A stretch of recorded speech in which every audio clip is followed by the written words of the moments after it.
So here is everything that we're going to need for this recipe today. As you can see, I have my salmon fillet. This little guy has the skin still on it just because that's how I like it. If you don't like the skin on it, that's totally fine. You don't have to buy one with it. I have 2 garlic cloves for my 1 fillet.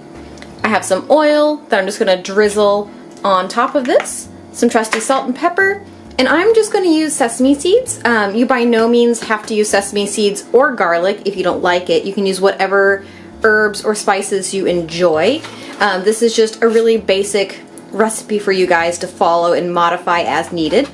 We're going to need some aluminum foil and a cookie sheet. So what I'm going to do now is just dice up the garlic, and I will be right back with you.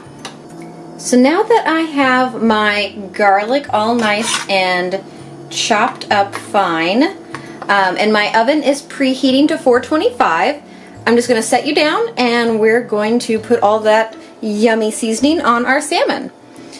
So as you can see, we have our salmon on the container here. So I'm just going to take a little bit of oil. I'm just using grapeseed oil. You can use whatever suits your fancy, but just drizzle a little bit on the top, maybe about a teaspoon. You know, we're not getting too fancy with this here. And then I'm going to do trusty salt and pepper to taste. Perfect. And then next is all this yummy garlic that we chopped up. If this is too much garlic for you, feel free to use 1 clove, a half clove, whatever looks good for you. I just really like garlic, so that's why I am using that.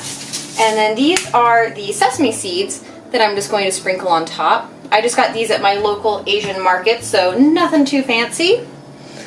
Alright, and then this is what it's going to look like. For every ½ inch of thickness, you'll want to bake your salmon at 425 for between 4 and 6 minutes.